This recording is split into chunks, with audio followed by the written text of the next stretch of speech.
எல்லா சமூகத்துக்குமான பொதுமை பண்பாக மாற்றுங்கள். எங்கள் கண்ணீர் உங்கள் கண்ணீர், எங்கள் ரத்தம் உங்கள் ரத்தம், எங்கள் அவலம் உங்கள் அவலம். உங்கள் அவலத்துக்காகத்தான் ஒரு குறிப்பிட்ட பிரதேசத்தில் மட்டும் ஒரு மனிதன் போராடி மாய்ந்திருக்கிறான், வென்றிருக்கிறான் என்று சொல்லுங்கள். இந்த படத்தின் வெற்றி விழாவில் நான் கலந்து கொள்ளக்கூடிய வாய்ப்பு கிடைத்தால் அதைத்தான் நான் பெருமையாக கருதுவேன். நன்றி, வணக்கம். ஒரு நல்ல சினிமா இங்கே வெற்றி பெற்றதை விடவும் மக்களுக்கு பயன்படாத இருக்கிற, எப்படி நீங்கள் ஒரு உணவகத்தில் சாப்பிட்டு அங்கே கை தொடச்சிட்டு வரீங்களோ அடுத்து உங்களுக்கு தெரியாது, அது அடுத்த வேலை வந்துடும், என்ன சாப்பிட்றதுன்னு தெரியாது. அப்படிப்பட்ட படங்கள் தான் இங்கே மக்களுடைய பணத்தை பிடிங்கிருக்கு. அதில் தான் உங்களோட நேரத்தை தொலைச்சிருக்கீங்க. அப்படிப்பட்ட படங்கள் தான் கொண்டாடப்படுது. அப்படிப்பட்ட நடிகர்கள், இயக்குநர்கள், இவங்க தான் இன்னைக்கு பெரிய அரசியல்வாதிகள்கிட்ட இருக்கிற பணத்தை விட அவங்ககிட்ட தான் அதிகமாக இருக்குது. அண்ணன் ஒன்று சொல்லுவார்னு நினச்சேன், அது வேற எங்கேயோ ஓட்டார். இத்தனை துணை தொழில்நுட்பங்களோட, கதாசிரியர்களோட, எல்லாரோட துணையோட உருவாகிற ஒரு திரைப்படைப்பு ஏன் இன்றைக்கு தோல்வி அடையுது அப்படின்றது காரணம் என்னென்னா, மக்கள் பார்க்காதால இல்லை, அப்படிப்பட்ட படைப்புகள் இல்லாதால தான். அந்த படைப்புகள் மக்கள்கிட்ட போய் சென்றடையாததுக்கு காரணம் இந்த ஊடகங்கள் தான். அது காரணம் என்னென்னா நடிகர்கள் தான். நடிகர்கள்னால் என்னென்னா, ஒரு 4-5 நடிகர்கள் 7 நடிகர்கள் இருக்காங்கன்னா அவங்க விரும்புகிற படம் தான் அங்கே படம் வரும். அப்போ அவங்க தான் முடிவு செய்கிறாங்க. அது கதையெல்லாம் தேவை கிடையாது, ஒன்றும் கிடையாது. நீங்கள் எல்லோரும் தான் பார்க்குறீங்க. எதுக்கு கேமராவை தூக்கிட்டு ஓடுறீங்க? காலையில் 3 மணிக்கு காட்சி போடுறீங்க, அந்த சினிமாவை போய் காட்டிக்கிட்டு இருக்கீங்க, மக்கள் கருத்துன்னு கொண்டாடுறீங்க. ஒரு நல்ல சினிமா யாராவது போய் எடுத்துறீங்களா? நீங்கள் அவங்களோட கருத்தை கேட்டுருக்கீங்களா? அந்த படத்தில் என்ன இருக்குன்ட்டு போகிறீங்க நீங்கள்? அது 500 கோடி வசூல் பண்ணும். இன்றைக்கி உங்கள் கவலையை இந்த படம் எவ்வளோ வசூல் பண்ணுங்க, இந்த படம் எப்படி இருக்குன்னு சொல்கிறான்னா, இல்லை இந்த படம் 400 கோடி வருங்க. எல்லாரையும் இப்படி சிந்திக்க விட்டது யார்? அதுக்கு இடையில் படையாண்ட மாவீரா என்ன செய்யும்? குரு அப்படிப்பட்ட ஒரு ஆள். மாவீரன் குரு அவரோடெல்லாம் நாங்கள் பழகிருக்கோம். அரசியல்வாதியாக இல்லை, ஒரு தமிழ்னாக மிக இளகிய மனதுடைய ஒருத்தர். 91ஆம் ஆண்டுன்னு நினைக்கிறேன், 92 தெரியல. சுரேஷ் காமாட்சி வேலை பார்த்தீங்க, மறுமலர்ச்சி எந்த ஆண்டு தெரியல. அவர் அவ்வளோ ஆண்டு 35-38 ஆண்டுகள் நினைக்கிறேன். அந்த படத்தில் நான் பணியாற்றியிருக்கேன் ஒளிப்பதிவாளராக. தமிழில் மட்டுமில்லை, இந்தியாவில் வெளியான ஒரு வணிக சினிமா அந்த எல்லைக்குள்ளே ஒரு மிகச்சிறந்த, ஆகச்சிறந்த ஒரு படைப்பு மறுமலர்ச்சி படம். நீங்கள் இப்போவும் பார்க்கலாம். அந்த படம் தமிழ்நாட்டினுடைய ஒரு நிலப்பகுதிகளில் இருக்கக்கூடிய ஒரு சாதிக்குள்ளே இருக்கிற ஒரு சின்ன ஊரினுடைய தலைவரை பற்றி தான் பேசுது. அதுக்குள்ளே ஒட்டுமொத்த தமிழ் மண்ணோட, தமிழ் பண்பாட்டுடைய கலாச்சார சாரம் அதுக்குள்ளே இருக்கும். யாருக்குள்ளேயும் எந்த பகைமையும் இல்லாமல், வன்முறை, தீண்டாமை எதுவுமே இல்லாமல் பெண்களை மதிக்கிற ஒரு மனிதன் குறித்த ஒரு படம் அது. அது யாராவது காயப்பிடிச்ச அந்த படம் கோயம்புத்தூரில் 120ஆம் நாள் நான் பாடத்தேன். அந்த படம் ஏதோ ஒரு படப்பிடிப்புக்கு போயிருந்தேன். எனக்கு படம் போய் நான் பார்க்கவும் நேரம் இல்லை. அப்போல்லாம் ஒரு 2 படம் 3 படம் நான் படப்பிடிப்பில் இருந்துக்கிட்டே இருப்பேன். ஏன் இதை சொல்கிறேன்னா, ஒரு நிலப்பகுதியில் இருக்கக்கூடிய, அங்கே இருக்கக்கூடிய அந்த மக்கள் குறித்த அரசியலுக்கு தலைவனாக இருக்கக்கூடியவர்களை பற்றி படம் எடுத்தால் அது சாதி படம்னு சொல்லக்கூடாது. அப்படி சொல்லி நீங்கள் ஒதுக்கிட பார்க்குறீங்க.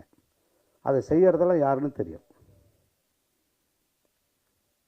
அதனால் நீங்கள் ஒரு படத்தை ஒதுக்கிட நினைக்காதீங்க. ஏன்னா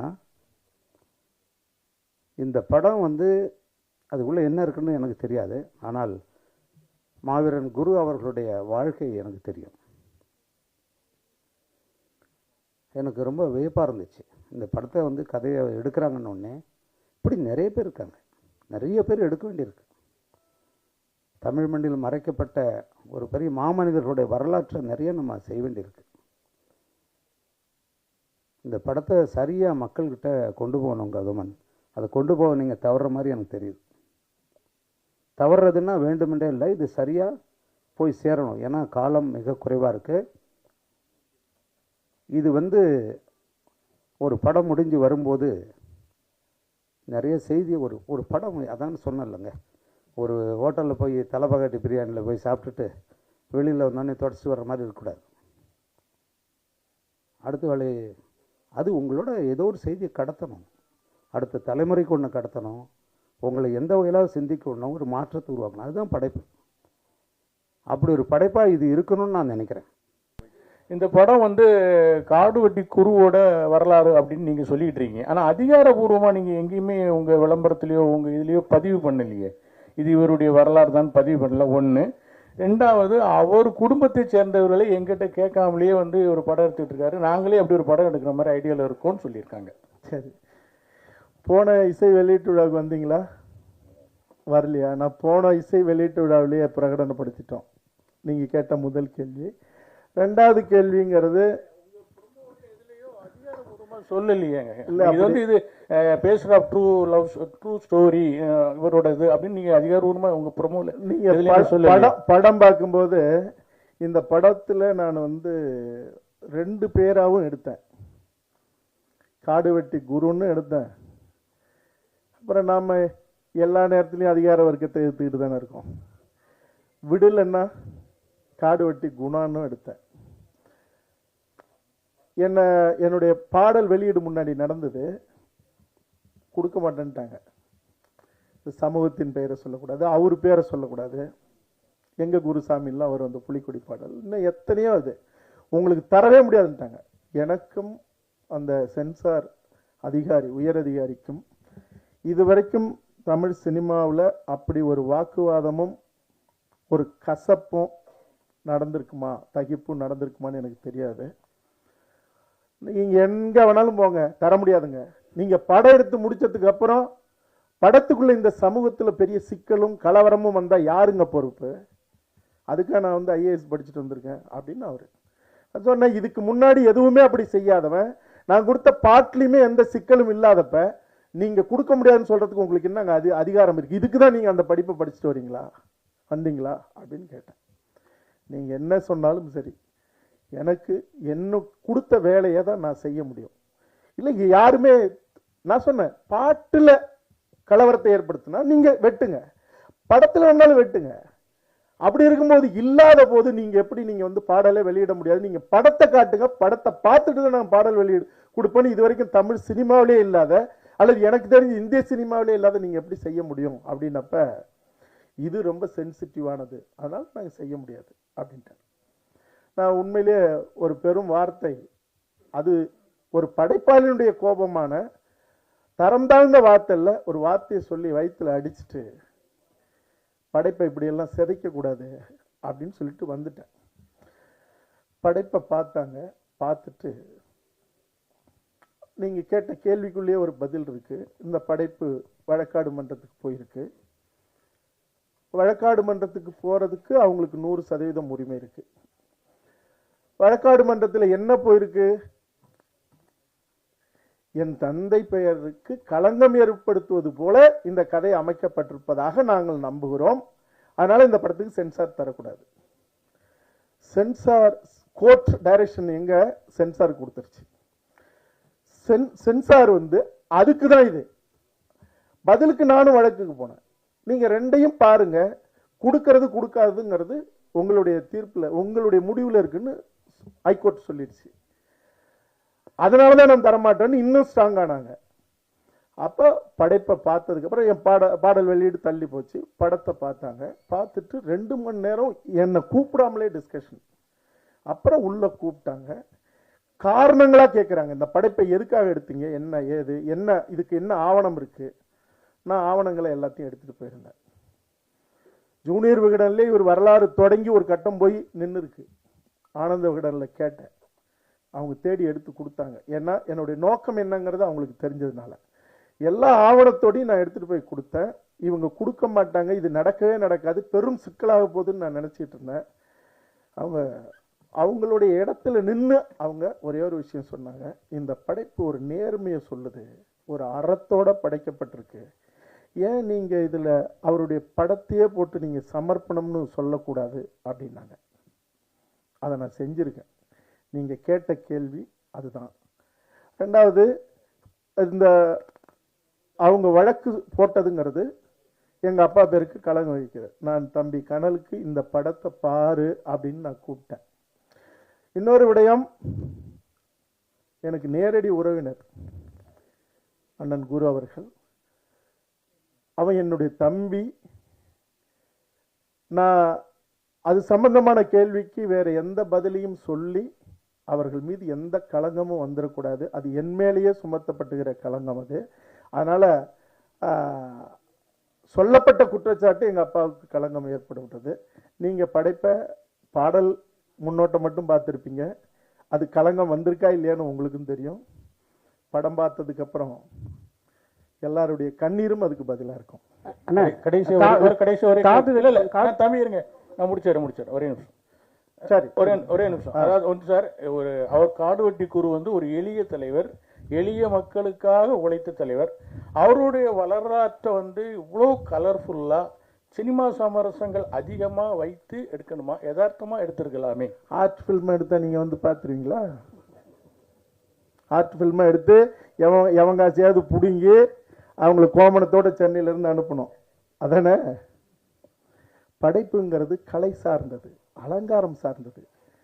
அதை பார்த்து தினம் திரையை பார்த்து குரல் பதிவு செய்கிறவங்களே கதறி அழுவும் போது உங்களுக்கு நோக்கமும் இலக்கும் என்னவோ அது முக்கியமானது. கருத்தும் போய் சேரணும், காசு போட்டவங்களுக்கு பணமும் வரணும்.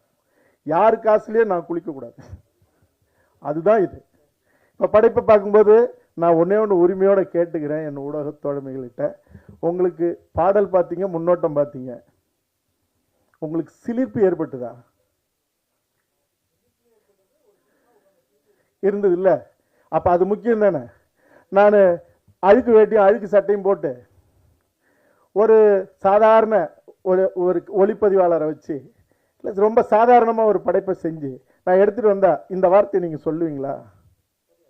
அடுத்தது, காடுவெட்டி குரு ஐயா ஒரு சமூகம் சார்ந்து தான் இருந்தாருன்னு சொல்லிட்டு இப்போ வரைக்கும் பேசப்படுது. இந்த படத்தில் எல்லா சமூகத்துக்கும் சார்ந்தவர்னு சொல்லிட்டு ஒரு விஷயம் வச்சுருக்கீங்களா? ஏன்னா அதுதான் குறிப்பிட்ட ஒரு லெவலில் யாராக இருந்தாலும் அதான் பேசுகிறாங்க. இதுக்கு நான் பதில் சொல்கிறத விட என் படம் தான் பதில் சொல்லணும்.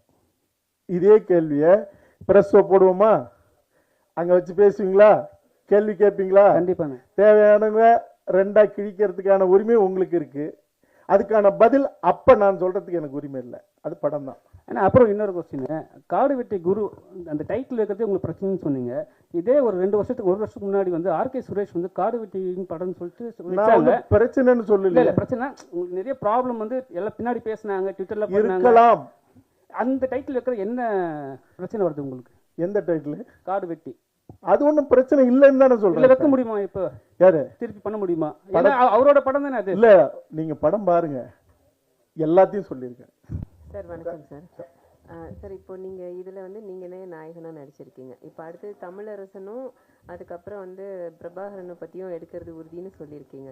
இப்போ அதுலேயும் நீங்கள் தான் ஹீரோவாக நடிப்பீங்களா? நடிச்சா பார்ப்பீங்களா, பார்க்க மாட்டீங்களா? கண்டிப்பாக பார்ப்போம் சார். அப்போ அதுதான் நடக்கும். Okay sir. அப்போ இன்னொரு கேள்வி, இப்போ பிரபாகரன் எடுக்கும்போது நீங்கள் இப்போ இலங்கை கண்டிப்பாக சொல்லி தான் ஆகணும். அதே மாதிரி சர்வதேச போர் குற்றவாளின்னு அறிவிக்கப்பட்ட ராஜபக்ஷ பற்றி சொல்லி ஆகணும். அப்போ உலக அரசியல, இந்திய அரசியலேருந்து தமிழ்நாட்டு அரசியலேருந்து சொல்லணும். அது நிறைய, அதுக்கு எப்படி நீங்கள் தயாராக இருக்கீங்களா? ஏன்னா நிறைய எதிர்கொள்ள வேண்டியது இருக்குமே. என்னுடைய சந்தன கார்டு பார்த்தீங்களா? திரும்ப பாருங்க, யூடியூப்ல இருக்கு. என் இனத்தை அழிச்ச அதிகார வர்க்கம், அரசியல்வாதி, ஐஏஎஸ், காவல்துறை உயரதிகாரிகள், அன்னைக்கு இருந்த அரசியல்வாதிகள், ஆட்சியாளர்கள் அத்தனை பேர் எரிச்சு சாம்பலாக்கி கரைச்சி விட்டவன் நான் இதை பெருமையோடு சொல்ல. என் இனத்துக்கு எதிரானவன் எமனாக இருந்தாலும் நான் நேராகவும் நின்று யுத்தம் செய்வேன். என் படைப்பிலையும் அவர்களை தலைகுனிய வைக்கிறது மட்டும் இல்லை, அவனுடைய சமாதியிலேயே என் சந்ததி மட்டும் இல்லை அவன் சந்ததியும் காரி துப்புற அளவுக்கான படைப்பா இருக்கும். அது நான் எடுக்க போற வன்னிக்காடுக்கும் அது பொருந்தும். சார் இந்த படத்தை நிறைய எதிர்ப்பு வந்தது அப்படின்னீங்க, நிறைய கமெண்ட் எல்லாம் சொன்னாங்க. நிறைய இது ஒரு படைப்பாளியா எதிர்த்தவங்களுக்கு, எதிர்ப்பு தரப்பு தலைவர்களுக்கு, அந்த நிர்வாகிகளுக்கெல்லாம் படத்தை முன்னாலே ஒரு அழைப்பு விடுத்து ஒரு பிரீமியர் ஷோ இதை போட்டு காமிப்பீங்களா? அது தயாரா இருக்கீங்களா? நான் தயாரா இருக்கேன். அவங்க வரத்துக்கு அவங்க தயாரா இருக்கணும். எனக்கு எதை பத்தியும் கவலை இல்லை. சார் வணக்கம் சார். அவரு சார் சொல்லுங்க சார். வணக்கம். வணக்கம். வசனகர்த்தா சார் பேசும்போது ஒரு தலைவரை பத்தி பேசினார். நீண்ட நாளா அந்த கொஸ்டினுக்கு ஆன்சரே இது வரைக்கும் கிடைக்கல. எந்த மேடையிலையும் அவர் பேசின மாதிரியே தெரியல. அதாவது என்ன சொல்லியிருக்காருன்னா, ஒரு சமூகத்து பொண்ணை கட்டு வெட்டு அப்படின்னு பேசினாருன்னு நீண்ட நாளா அது போயிட்டு இருக்கு. ஆனா அவர் பேசுனதுக்கான எவிடன்ஸ் இது வரைக்கும் எங்கேயுமே இல்லை. அது தொடர்ந்து அந்த குற்றச்சாட்டு வைக்கிறாங்க. உங்க மேடையிலையும் வசனகர்த்தா அதை சொல்றாரு. இது எந்த விதத்துல நியாயம்னு நீங்க நினைக்கிறீங்க? அதுக்கான ஆன்சர் நீங்க தான் பண்ணணும். இல்ல அவரு சொன்னதுக்கு நான் எப்படிங்க பண்ண? இல்ல சார், நீங்க தான் படம் எடுத்து என் படத்துல இருக்கா? உங்க படத்தோட இல்ல என் படத்துல இருக்கா? உங்க படத்தோட வசனகர்த்தா பேசி இல்ல என்ன கேளுங்க. இல்ல சார், அதான் உங்கள்ட்ட நீங்க கேக்குற கேள்விக்கு நீ கேக்குற கேள்வி அறமான கேள்வி இல்லைன்னு உங்களுக்கு பின்னாடி இருக்கிற நம்மளுடைய ஊடக சகோதரர்கள் சொல்றாங்க. அதுக்கு நான் பதில் சொல்லக்கூடாது, சொல்றது நியாயமும் இல்ல. ரெண்டாவது அது இதுக்கான இடம் இல்ல. என்னகிட்ட கேளுங்க. சரி சார், உங்க படம் இல்ல இருட்டா அவரு இல்ல இல்ல இல்ல சார் இல்ல இல்ல இல்ல இல்ல வேணாம் வேணாம் வேணாம் இல்ல இல்ல சார், அப்படி இல்ல சார். இல்ல நண்பா, அவர் பேசும்போது இதே மேடையில தான் இல்ல அதுக்கு என்ன பதில் சொல்றது? என்ன பதில் சொல்றது இது? இல்ல சார், அப்படி பேசினாருன்னு நீண்ட நாளா ஒரு தலைவர் மேல குற்றச்சாட்டு இருக்கு. சரி, அந்த குற்றச்சாட்டு உண்மையா இல்ல. நான் எல்லாருக்காகவும் நிற்கிறவன். அதுல நீங்க உங்களுக்கு நம்பிக்கை இருக்கா சார்? அடுத்த மேட்டர் போலாம் சார். அடுத்தது இது கயத்தார் பகுதியில் நடந்தது. ஜான்பாண்டியன் கட்சிக்காரங்கள வெட்டினாங்க, நடந்துச்சு. அதெல்லாம் அதை விட்டுருங்க. மரவணை வெட்டு, மரத்திய கட்டுங்கள் நடந்தது, அதை விட்டுருங்க. இப்போ தமிழரசன் கதை எடுக்கிறீங்கன்னாக்க உண்மையிலேயே அப்படியே, ஏன்னா உங்க அப்பா தமிழரசன் கூட பழகினவர். அப்போ முழுக்க கரெக்டா எடுப்பீங்களா? பொன்பரப்பி சம்பவத்துல இருந்து எல்லாத்தையும் கரெக்டா எடுத்துருவீங்களா? அது ஒரு நெருப்பு சிற்பமா வரும். நான் சொல்றது இல்ல, அர்த்தமும் அடர்த்தியும் உங்களுக்கு புரியும் நான் நினைக்கிறேன். அது ஒரு நெருப்பு சிற்பமா வரும். தோழர் தமிழரசன் அவர்களை பொன்பரப்பிய அந்த வங்கி வாசல்ல, அந்த ஏரி குளத்துக்கு பக்கத்துல நீங்க எந்த அதிகார வர்க்கம் திட்டமிட்டு அயோக்கியத்தனமாக அவரை அடிச்சு அவரை சிதைச்சு அந்த இடத்துல கொன்னார்களோ, கொல்லும்போது அந்த இடத்துல குளம் நிறைய தண்ணீர். ஆனா காவேரி உரிமைக்காகத்தான் அந்த வங்கி பறிப்புக்கே போனது. தமிழ்நாட்டுக்கே தண்ணி வேணும்னு சொன்ன ஒருத்தனை அடிச்சதோட மட்டும் இல்ல, காவல்துறை முன்னாடி மக்களை நிறுத்தி அடிச்சதோட மட்டும் இல்ல, அவரு தண்ணின்னு வாய் அசையும் போது தண்ணி கூட குடிக்காத அடிச்சு கொன்ன அந்த காட்டு மிராண்டிகள், அதிகார வர்க்கம், காவல்துறை, அவர்களோடு நின்ன கயவர்கள். ஒரு கட்டத்தில் அந்த ஊர் மக்கள், அந்த மக்களுக்கு ஏதாவது செய்யணும், அந்த மக்களும் சேர்ந்து அடிச்சு கொன்னுருச்சுன்னு அன்றைய ஆட்சி, அதிமுக ஆட்சி, எம்ஜிஆர் ஆட்சி, அந்த மக்களுக்கு பள்ளிக்கூடம் கட்டி கொடுத்தது, சமூக நல கூடம் கட்டி கொடுத்தது. இவங்க எல்லாரும் தண்ணீர் நீர்த்தேக்க தொட்டி கேட்கும்போது அந்த மக்கள் ஒரு இடத்துக்கு கூட்டு போறாங்க. தமிழரசனை அடிச்சு கொல்லப்பட்ட இடம் அந்த இடம். அந்த மக்கள் சொல்றாங்க, ஒரு மாவீரன், மகத்தான ஒரு தமிழன், இந்த தமிழ்நாட்டுக்கே தண்ணி வேணும்னு கேட்டவன அவனுக்கு ஒரு ரூபாய், குளம் நிறைய தழும்பி தண்ணி நிற்கும் போது ஒரு ரூபாய் தண்ணி கொடுக்காம அவர்களை சாக அடிக்கப்பட்ட நாங்க, எங்களுடைய தலைமுறை காலத்துக்கும் தண்ணீர் குடிக்க தமிழரசன் உயிர் விட்ட இடத்துல எங்களுக்கு வாட்டர் டேங்க் கட்டி கொடுங்கன்னு சொல்லி ஒரு வெள்ளி முளைச்ச வேலையில் என்கிட்ட அந்த இடத்துல சொல்றாங்க. நான் அண்ணாந்து பார்க்குறேன் ஒரு உயர்ந்த நீர்த்தேக்க தொட்டி. திரும்பி பார்க்குறேன், என்கிட்ட சொல்லிட்டு இருந்த அந்த சம்பவத்தில் சம்பந்தப்பட்டவர்கள்லாம் தலை குனிஞ்சு நின்றுட்டு இருந்தாங்க. இந்த வரலாறு கேட்கும் போதே உங்களுக்கு ஒரு ஆன்மாவை சிலிர்க்க வச்சிருக்கோம். இந்த வரலாற்றுக்குரியவனுடைய வாழ்க்கையும் தியாகம்ங்கிறது தமிழினம் மட்டும் இல்ல, மனிதகுலமே பார்த்திராத ஒரு தரிசனம் வரும், அப்படியே வரும். அதற்கு காரணமானவர்கள் எவனையும் நான் விடமாட்டேன். அவன் அதிகாரத்தில் இருக்கட்டும், எவனா இருக்கட்டும், நீங்க அத வரும். அப்புறம் காடுகட்டி குரு ஐயா மஞ்சள் கலர் சட்டை போட்டுனே இருப்பார். அதுக்கு யாரும் இது வரைக்கும் விளக்க கொடுத்ததில்லை. அவர் கூட சில இடத்துல தான் கொடுத்துருக்காரு, தெளிவுபடுத்தலை. இந்த படத்தில் தெளிவுபடுத்திருக்கலாம். இன்னொன்று, நம்ம தம்பியை வந்து ஏன் ஃபர்ஸ்ட் படத்துலேயே போராளியா காட்டினேன், ஒரு லவ் பாயா வந்து பண்ணி ஒரு வேற லெவலில் ஹீரோ ஏற்றுன்னு போகலாம், நீங்கள் ஏன் இது மாதிரி ஏற்றுன்னு வந்தீங்க? அதாவது மஞ்சள் சட்டை போட்டதுக்கு காரணம், நீங்கள் பாருங்கள், எந்த கொடியிலனாலும் நீங்கள் புலிகளுடைய வன்னிக்காட்டில் பிறந்த கொடியும் பாருங்க, இங்கே எந்த சமூகமாக இருந்தாலும் தங்களுடைய வீரத்திற்கான ஒரு அடையாளமாக வச்சிருக்கிற கொடியும் பார்த்தீங்கன்னா மஞ்சள் இருக்கும். மஞ்சள் ஒரு வீரத்திற்கான அடையாளம். இவங்க ஒரு போர்க்குடி, வன்னியர்கள் படை நடத்தி ஆட்சி பண்ணவங்க, அதனால தான் படையாட்சி. அப்போ அந்த படைங்கிறது ஒரு வீரம் சம்பந்தப்பட்டது, அது சோழர்கால கொடியிலையும் இருக்கும். அப்போ அதனுடைய அந்த மண்ணில் கங்கை கொண்ட சோழபுரத்தை தலைநகரமாக வச்சு தான் உலகத்தினுடைய முக்கால்வாசி நாடுகள் ஆண்டார் ராஜேந்திர சோழன். அப்போ அதில் அவர் ஊர் இருக்குல்ல, படைநிலை காடு வெட்டி, காடை வெட்டி திருத்தி தன்னுடைய ராஜராஜ சோழன் பல லட்சக்கணக்கான படைகளை நிறுத்தப்பட்ட இடம் அந்த இடம், அதான் படைநிலை காடு வெட்டி. அப்ப அந்த மண்ணில் இருந்தவங்க அதை அவர் அடையாளமாக வச்சு அவங்க அதுக்கப்புறம் சங்கமா தொடங்கி அப்படி வரும்போது அது ஒரு கட்டத்தில் அது போடப்பட்டது. இதெல்லாம் இவ்வளவு விளக்கமெல்லாம் நம்ம படத்துல சொல்லலை. ஏன்னா படத்துல சொல்றதுங்கிறது உன்னையும் இந்த மண்ணையும் காக்கணும்னா ஒரு தாய் மக்களா நில்லுங்கடா, இல்லாட்டினா உங்களுடைய 50,000 ஆண்டுகள் வரலாறு கொண்ட இந்த இனத்தினுடைய தடயம் வரலாறு எதுவுமே இல்லாம போயிடும். இந்த மொழிக்கும் இனத்துக்கும் சம்பந்தம் இல்லாத கூட்டம் நிரந்தரமா உங்களை அடிமைப்படுத்தி அழிச்சிரும். அதுக்குள்ள நீங்க விழிச்சிருங்கன்னு சொல்றது தான் இந்த படைப்பு. சார் கேட்குறேன் சார், இன்றைய காலகட்டங்களை வந்து மக்கள் வந்து என்டர்டைன்மெண்ட் மாதிரியான மூவி விரும்புகிறாங்க, ஹீரோக்கள் வந்து மாசான ஹீரோக்கள் விரும்புகிறாங்க. ஸோ இப்படி இருக்கும்போது இன்றைய ஸ்டூடெண்ட்ஸ் இருக்காங்களே, அவங்களுக்கு இந்த மாதிரி 2K கிட்ஸ்னு ஒன்று சொல்லுவோம், இந்த மாதிரி ஒரு நபர் இருந்தார், இந்த நபர் இப்படி பண்ணாருன்னு சொல்லக்கூடிய வரலாறு வந்து தெரியாது. ஸோ இப்படி இருக்கும்போது இந்த மூவியை வந்து எப்படி அந்த 2K கிட்ஸ் அந்த சொல்லக்கூடிய வெகுஜன மக்கள் கிட்ட எப்படி கொண்டு போய் சேர்த்தா கரெக்டாக இருக்குன்னு சொல்றீங்க? என் படைப்பு உங்களை பாதிச்சுதா? இல்ல, நீங்க பார்த்த வரைக்கும் இப்ப ஒரு துளி அதுக்குதான் முன்னோட்டம், அது உங்களை பாதிச்சுதா? இருந்துச்சு சார். அப்ப உங்க வேலை என்ன வேலை? உங்க வேலை என்ன வேலை? என் படம் எடுத்துருக்க இருங்க, உங்க வேலை எடுத்துட்டு போற வேலை. இந்த படைப்பு உங்களை உண்மையிலேயே ஈர்ப்பை ஏற்படுத்தியிருக்கும்னா, ஒரு உணர்வை உருவாக்கி இருக்கும்னா, இந்த வேலை என்னோட வேலை மட்டும் இல்ல, உங்களோட வேலையும். அதை நீங்க செய்யணும். சரியா? அப்படி செஞ்சாலே நீங்க 19 வயசு 25 வயசுக்காரனுக்குன்னு தனியா படம்லாம் இல்லை, சொல்லிக்கலாம் எடுக்கலாம். சரி, எல்லா படமும் 20-25 வயசுக்காரனுக்கு படம் ஓடிடுதா? அவனுக்குன்னு எடுக்கிற படம் ஓடிடுதா? உச்ச நடிகர் நடிச்ச எல்லா படமுமே இது யூத்துக்காக எடுத்த படம் அப்படின்னா ஓடிடுதா? எல்லாமே 50-55 வயசு ஆனவங்க தானே இன்னைக்கு யூத்துக்கும் படம் எடுக்கிறாங்க. உணர்வு தான் தாக்கணும். இப்போ நான் பெரிய தமிழரசனை பற்றி சொல்லும்போது உங்களுக்கு சிலிர்ப்பு ஏற்பட்டு இருந்தால் அந்த சிலிர்ப்பு 20 வயசுக்காரனுக்கு ஏற்படும்.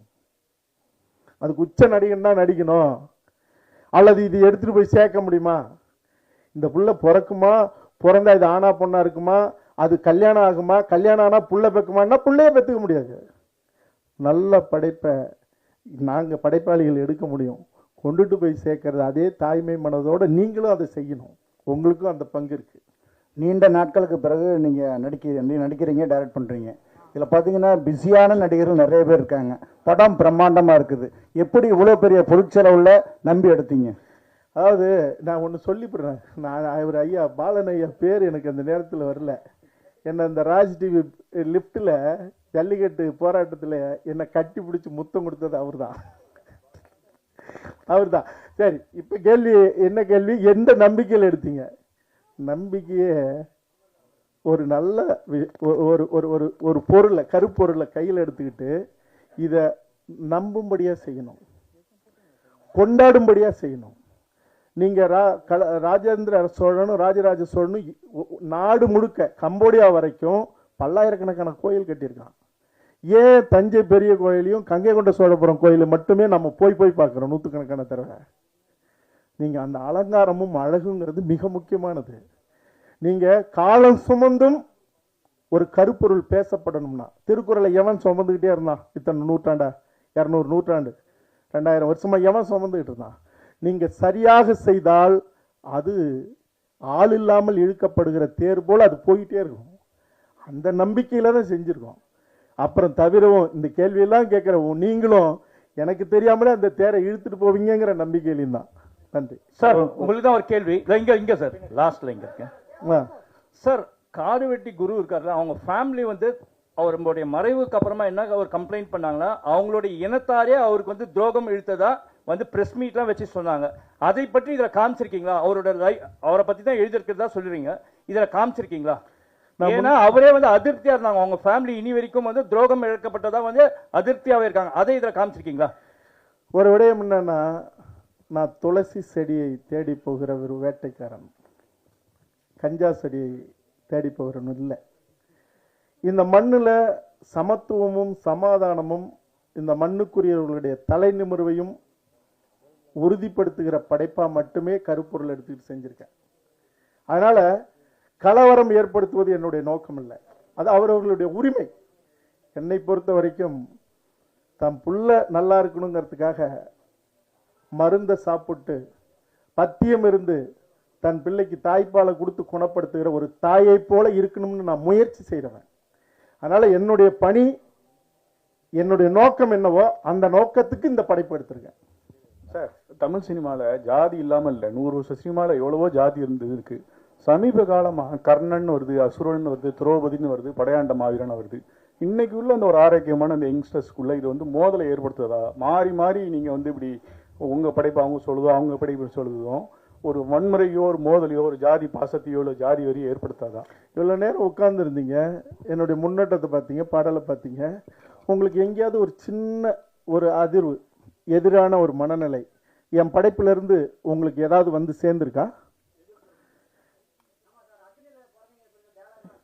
சரி, அப்படி சொன்னா இல்ல இல்ல அப்படி இருங்க, அப்படி அவரு அப்படி சொன்னா இருங்க, ஒரு ஜாதியை குடிக்கிறது விடுங்க. அவர் கேட்டது இன்னொரு சாதிக்கு எதிரான படைப்பான்னு கேட்டாரு.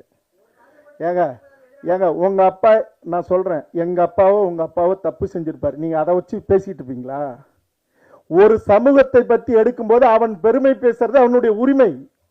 நீங்க இருங்க இருங்க, காடுவெட்டி குரு அவர்களை பத்தி நான் சொல்லும் போது அவர்கள் காலங்காலமாக பேசப்பட்டுக்கிட்டு இருக்கிற தன்னுடைய ஒரு குலத்தின் வரலாறுன்னு அவங்க இப்ப நான் கேட்கிறேன், ஒரு விஷயம் கேட்கிறேன்.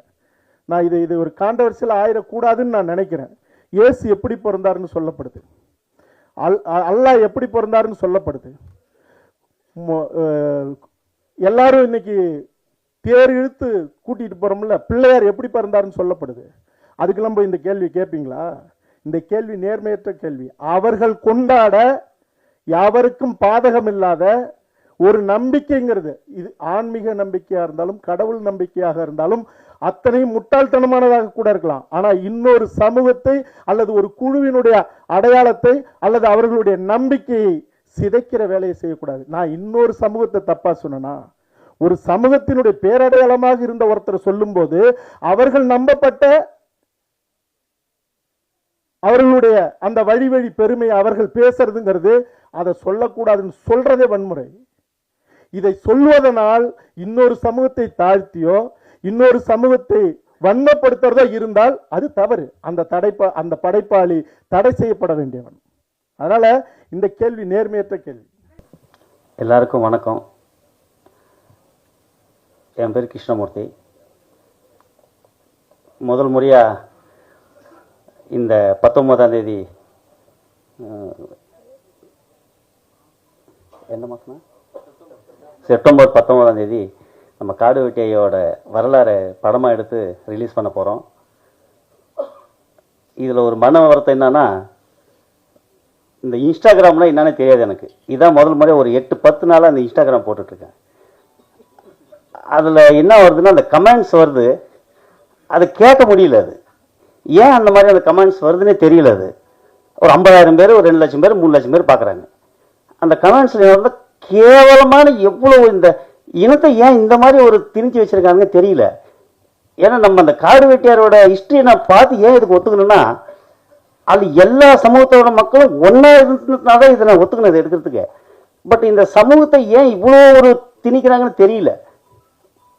அது எப்படிதான் அதை நான் சொல்றதுன்னு தெரியல. இது ஏன்னா எங்களால் கிராமத்தில் பிறந்தவங்க, கிராமத்தில் பிறந்தா கிராமத்தில் எல்லா மாதிரியான ஒரு சமூகமும் இருக்காங்க.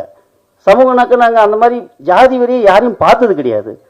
சொந்தம் பந்தம் அண்ணன் தம்பிங்கள தான் இருக்கு. இப்போ தலிதா இருக்கட்டும், பனியனா இருக்கட்டும், ஒரு 100 ஜாதியாக இருக்கட்டும், யாராக இருந்தாலும் அண்ணன் தம்பி தான் வளர்ந்துருக்குமே தவிர எங்களுக்கு இந்த ஜாதிங்கிறது என்னன்னு தெரியல. இந்த இன்ஸ்டாகிராமை பார்த்த பின்னாடி தெரியுது ஜாதினாக்க இவ்வளோ ஒரு வெளியில் பார்த்துட்டு இருக்காங்கன்னு சொல்லிட்டு. பட் ஏன் எனக்கே பயமா இருக்கு. ஏன்னா ஃபியூச்சரில் என் பிள்ளைங்களாம் இது கற்றுக்கிற எப்படி இந்த வாழ்றது, எப்படி இந்த ஒரு ஸ்பீடான டெக்னாலஜியில் இந்த ஜாதியை ஏன் இவ்வளோ ஒரு திணிக்கிறாங்க? இதை எதுக்காக திணிக்கணும்? ஏன்னா படிக்கிற படிப்பில் ஒன்றா தான் படிச்சிருக்கேன். எல்லாம் ஜாதிங்கிறது யாருமே சொன்னது கிடையாது. அதில் ஜாதி இந்த நீ இந்த ஜாதிக்காரன் இந்த ஜாதிக்காரன் அந்த ஜாதிக்காரன் அப்பனோட இன்சிலே போட்டு தான் டெய்லி அட்டண்டன்ஸ் சொல்கிறாங்க. எழுந்து உள்ளே இருந்து எல்லாரும் ஒன்றா தான் சொல்லிட்டு இருக்கோம். எல்லாம் ஒன்றா தான் நின்று சாப்பாடு வாங்கி ஒரே வருஷம் தான் சாப்பிட்டுட்டு இருக்கோம். யார் சமைச்சாங்க, எந்த ஜாதி எதுவுமே தெரியல. இப்போ அந்த ஜாதிங்கிறது வந்து ஏன் திடீர்னு இந்த மாதிரி வந்துச்சு, ஏன் இந்த மாதிரி திணிக்கிறாங்க? அவ்வளோ ஒரு பெண் குலத்தவே கேவலமாக பேசுகிற மாதிரி ஒரு அந்த அனாவசியமாக பேசுகிறாங்க. எதுக்கு அந்த மாதிரி திணிக்கணும்? ஏன்னா வரலாறுங்கிறது வந்து ஒரு மறைக்கப்பட்ட அந்த செத்துக்கு பின்னாடி தான் வரலாறு எழுதுவாங்க. பட் தமிழ் இனம் எல்லாமே ஒரே மொழி தான் படித்தோம், ஒன்றா தான் எக்ஸாம் எழுதுகிறோம். பட் எல்லாம் ஒன்றா மார்க்ஸ், ஒன்றா தான் வேலைக்கு போகிறோம், ஒரே உடல் தான் சாப்பிட்றோம், எல்லாம் செய்கிறப்ப திடீர்னு ஜாதி எங்கேருந்து ஒரு திடீர்னு இதில் ஏன் இந்த மாதிரி ஜாதியை திணிக்கிறாங்க? சொந்த மந்தமாக இருந்துட்டு இப்போ தலித் மக்களே எங்கள் ஊரில் இருக்காங்க. இன்னைக்கு வரைக்கும் அவன் யாருன்னு தெரியாது. மாமங்கிறான் என்ன, மச்சாங்கிறான் என்ன, சித்துப்பாங்கிற நாங்கள் ஒருத்தர், பெருப்பாங்கிறவங்க ஒருத்தர். அப்போ எந்த ஜாதியுமே எங்களுக்கு தெரியலையே. ஏன் இந்த சோசியல் மீடியாவில் இந்த ஒரு கேவலமான ஜாதி ஜாதி ஜாதினி பிடி? ஏன்னா இருக்கிறது ஒரு கொஞ்சம் பேர் தான் இருக்கு. நம்ம யார் யாரோ உள்ளே வந்துட்டு இருக்காங்க. இந்த கொஞ்சம் பேரை அழிக்கிறதுக்காக தான் ஒரு 4-5 பேர் இந்த அறவை கடங்கு சேர்ந்து இந்த ஜாதி அந்த ஜாதி அந்த ஜாதின்னு சொல்லிட்டு நம்ம இனத்தவே அழிக்கிறது பார்த்துட்டு இருக்காங்க. ஏன்னா தமிழுங்கிறது வந்து இந்த உலகம் மண்ணு புறத்துலேருந்து முதல் பேசப்பட்டதே தமிழ் தான். பட் இந்த தமிழ் இப்போ அழிகிற நிலைமைக்கு ஆயிடுச்சு. இன்னும் 20 வருஷம் போயிடுச்சுன்னா இப்போ அதை ஆர்டிஃபிஷியல் இன்டெலிஜென்ஸ் வந்துருச்சு, ரொம்ப டெக்னாலஜின்னு சொல்லிட்டு இன்னும் 20 வருஷத்துல தமிழ் இல்லாத போயிடும். கடைசியில் யாரோ வந்து பேசிட்டு அவன் முதலாளி ஆகிட்டு தமிழ் இப்படி இருந்துச்சு, இந்த இனம் இப்படி இருந்துச்சு, இதை தான் நம்ம வரலாறு பார்க்க போகிறோமே தவிர நம்ம தமிழை காப்பாற்றணும்னு எங்களுக்கே தெரியல. அது ஏன்னா நான் இந்த ஊரில் இல்லை, எங்கேயோ 10-20 மாநிலத்தில் எங்கேயோ வேலை செஞ்சுட்டு இருக்கிறவன் நான். எனக்கு இதை பற்றி தெரியாது. இந்த இன்ஸ்டாகிராமில் பார்த்த பின்னாடி தான் தெரியுது நம்ம ஏன் நம்ம இனத்துக்காக இவ்வளோ அடி ஒன்று சாவரம் இப்படி செய்கிறோமே. அதுக்கு தான் வரலாறு எப்போவுமே ஒரு 50 வருஷத்துக்கு முன்னப்போ பாருங்கள் நம்ம கிராமத்தில் எப்படி இருந்தோம், எந்த மாதிரி இருந்தோம், எல்லாரும் ஒன்றா இருந்தோமே. இன்றைக்கும் ஒன்றா தான் இருக்கோம். இந்த சிட்டியில் நடக்கிற மாதிரி ஜாதி வரி கிராமத்தில் நடந்துச்சுன்னா யாரும் ஒருத்தவங்க உயிரோடு இருக்க முடியாது. எல்லாம் அடி ஒன்று செத்துருவாங்க ஒருத்தனுக்கு ஒருத்தன். ஏன்னா எங்களுக்குலாம் ஜாதியே தெரியல. அதாவது தயவுட்டு சொல்கிறேன், அந்த இன்ஸ்டாகிராமில் இந்த கேவலமாக பேசுறது, ஒரு பெண்களை இழிவுபடுத்துறது, இதெல்லாம் வேண்டான்னு சொல்கிறேன். தயவுட்டு கேட்டுக்கிறேன். இதான் வேற ஒன்றும் இல்லை. நன்றி, வணக்கம். வந்திருக்க எல்லாருக்கும் வணக்கம். அண்ட் தேங்க்யூ ஸோ மச் வந்தவங்க எல்லாருக்கும். கம்மிங் 19th படம் ரிலீஸ், எல்லாரும் சப்போர்ட் பண்ணுங்கள். இது என்னோட முதல் படம். ஃபைட்லாம் பண்ணியிருக்கேன். பார்த்துட்டு எப்படி இருக்குன்னு சொல்லுங்கள். நன்றி. வந்திருக்க ப்ரெஸ் அண்ட் மீடியா எல்லாருக்குமே ரொம்ப தேங்க்ஸ். ஆக்சுவலி கூப்பிடல, என்ன என் ஃப்ரெண்டு படத்தில் நடிச்சிருக்கான், ஈவெண்ட்டுக்கெலாம் கூப்பிடல, நானே தான் வந்திருக்கேன். ரொம்ப ஹாப்பியாக இருக்குது விஷுவல்ஸ்லாம் பார்க்கும்போது. அவன் ஃபஸ்ட்டு படத்தில் இவ்வளோ ஃபைட்டு எல்லாமே பார்க்கும்போது. டீமுக்கு all the best and thank you press and media support பண்ணுங்க கண்டிப்பாக. இந்த விழாவில் கலந்து கொண்டிருக்கும் உங்கள் அனைவருக்கும், மேடையில் அமர்ந்திருக்கும் பெரியவர்கள் அனைவருக்கும் என் மனமார்ந்த வணக்கம். சந்தனக்காடு வீரப்பனாக என்னை உலகம் பூராக என்னை அறிமுகப்படுத்திய வா கௌதமன் அண்ணன் மீண்டும் படையாண்ட மாவீராவில் என்னை வீரப்பனாக அறிமுகப்படுத்தியிருக்கிறார்கள். அவர்களோடு அவர்கள் காடுவெட்டி அண்ணன் குரு அண்ணனாக நடிக்க, அவர்களோடு நான் வீரப்பனாக நடிக்கக்கூடிய அந்த மிகப்பெரிய வாய்ப்பு எனக்கு கிடைத்திருக்கிறது. மிகவும் பெருமையாக இருக்கிறது. வீரப்பன் ஐயாவுடைய ஆசியாலும் காடுவெட்டி குரு அண்ணன் அவர்களுடைய ஆசியாலும் எனக்கு இந்த மிகப்பெரிய வாய்ப்பு கிடைத்திருக்கிறது என்று நான் நம்புகிறேன். எனக்கு இவ்வளவு பெரிய வாய்ப்பு அளித்த வா கௌதமன் அண்ணன் அவர்களுக்கு என் மனமார்ந்த நன்றியை மீண்டும் சொல்லுகிறேன். சந்தனக்காடு வீரப்பனிலையும் இந்த படையாண்ட மாவீரனில் வீரப்பனாகவும் நான் பேசிய அந்த வார்த்தைகளை, வசனத்தை எழுதி பதிவு செய்த பாலமுரளி வர்மன் அண்ணன் அவர்களுக்கு என் மனமார்ந்த நன்றி நான் சொல்லுகிறேன். நான் வீரப்பனாக நடித்ததற்காக என்னோடு கூட பணிபுரிந்த அத்தனை நல்ல உள்ளங்களுக்கும் இந்த மேடையில் நான் அன்போடு நன்றி சொல்லிக் கொள்கிறேன். ரொம்ப சந்தோஷமா இருக்கு. நீங்கள் எல்லோரும் இந்த படையாண்ட மாவீரா மிகப்பெரிய வெற்றியடைய வாழ்த்த வேண்டும் என்று அன்போடு உங்களை கேட்டுக்கொள்கிறேன். படையாண்ட மாவீரா மிகப்பெரிய வெற்றியடைய என் மனம் நிறைந்த வாழ்த்துக்கள். நன்றி.